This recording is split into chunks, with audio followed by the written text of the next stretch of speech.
kayaknya kalau dilihat-lihat Indonesia itu populer itu kan bisnis produk ya.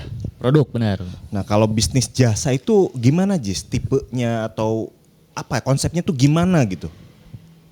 Ya sebenarnya yang orang lihat kan bisnis produk harus punya gudang, harus punya stok gitu ya. Belum lagi yang kadaluarsa.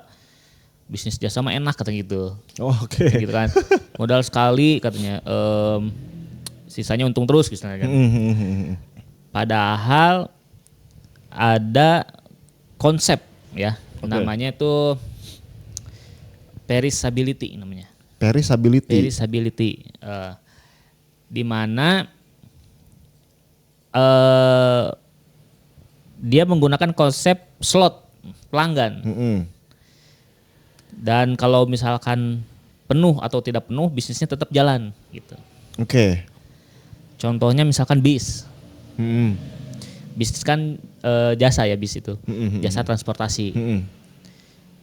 Pelanggannya cuma satu, jalan.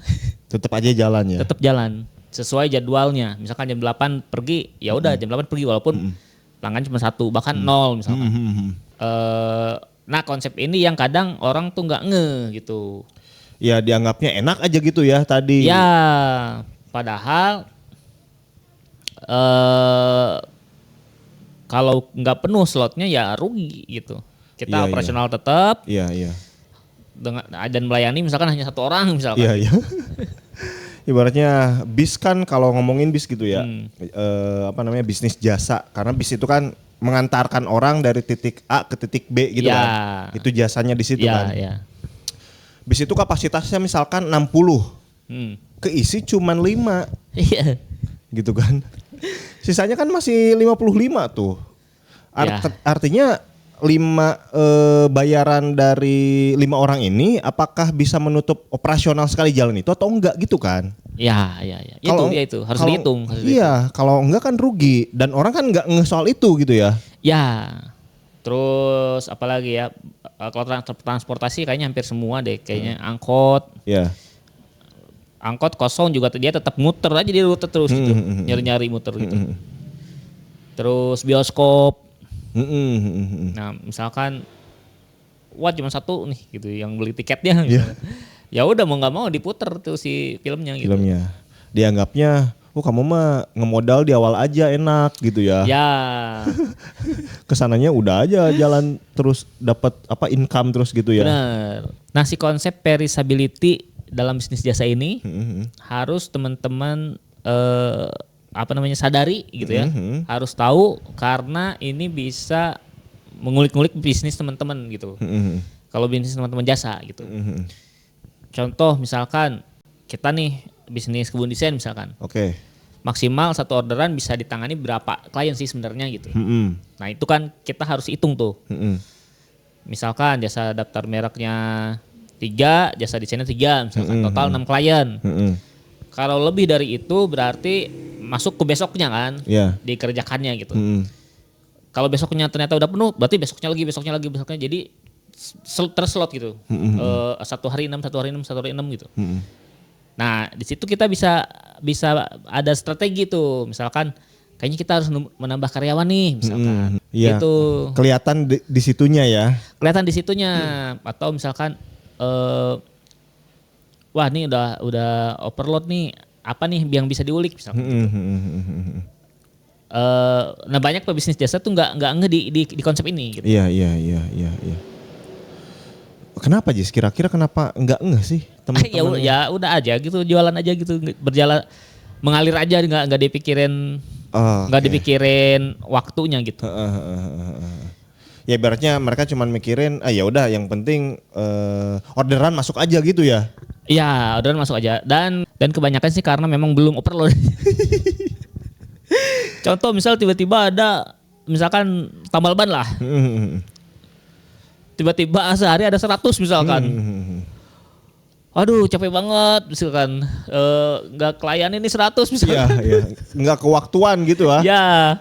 Akhirnya dia ngerti, oh berarti sehari saya cuma bisa misalkan 90 misalkan. Atau kayak bulan puasa tahun kemarin tuh ada itu tukang cukur tuh. Iya. Yang sampai pingsan. Biasanya sih yang kayaknya yang mudah bisa overload itu ini Jis, apa namanya? Tukang cuci motor. Cuci motor juga ya. Suka kelihatan tuh kalau overload tuh kelihatan tuh. Apalagi di musim hujan kayak gini. Ya. Overload tuh. Ngantri gitu. Kita ngantri lama. Ya. Mobil juga sama, cuci motor, cuci mobil. Ya gitulah. Nah, teman-teman yang bisnis jasa ini harus ngerti slot ini nih gitu. Si konsep slot ini juga sering dipakai buat promosi. Contoh kayak maskapai pesawat tuh. Misalkan kalau order yang bulan depan, jadwal bulan depan itu lebih murah misalkan. Oh iya. Ya. Ya karena si maskapainya ini, pesawatnya ini udah bisa ngincer nih. Oh, tahun depan udah full nih kita gitu. Iya. Gak apa-apa lah, rugi sedikit doang misalkan. Iya. Ibaratnya gini, mereka daripada kosong. Iya, daripada kosong lebih baik diskon gitu. Dikasih diskon, sok boleh. Tapi ordernya dari jauh-jauh hari nih. Kita buka nih 1 bulan sebelumnya gitu ya. Dan itu kan trik buat memantau nih. Buat apa namanya, mereka tuh jadi bisa ngitung kos gitu kan. Maintenance dan lain sebagainya. Karena udah fix ininya apa namanya orderannya gitu kan. Benar. Bulan depan udah penuh nih gitu ya. Iya, udah bulan penuh. depannya kita buka lagi nih gitu kan. Iya gitu benar. Sehingga apa namanya mereka udah bisa ngitung lah kos pendapatan mereka tuh berapa gitu. Ya itu lebih pasti lah, lebih pasti karena ordernya udah ada gitu. Nah atau bisa juga ngasih promo di akhir. Oke. Jadi misalkan gini, misalkan 1 bulan itu bisa 100 pelanggan misalkan.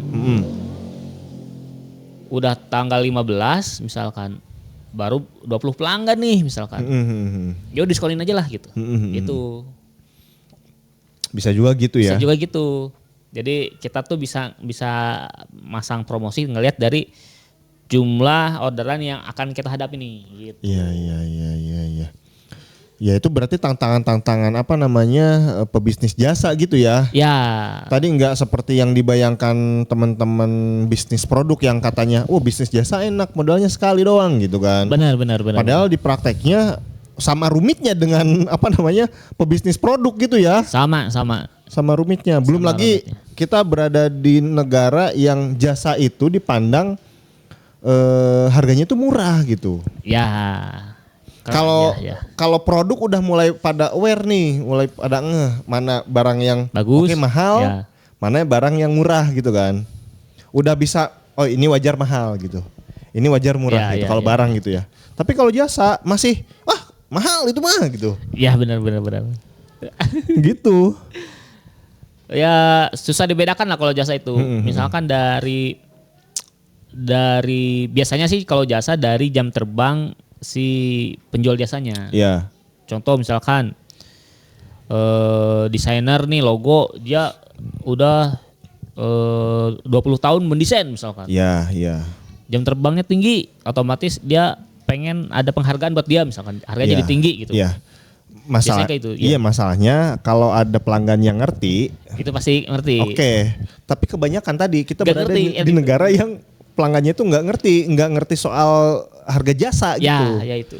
Meskipun apa namanya istilahnya jam terbangnya tinggi, karena dia nggak ngerti, ditawarnya bisa-bisaan gitu kan. Iya, dan walaupun jam terbangnya tinggi, dia tetap tidak terkenal.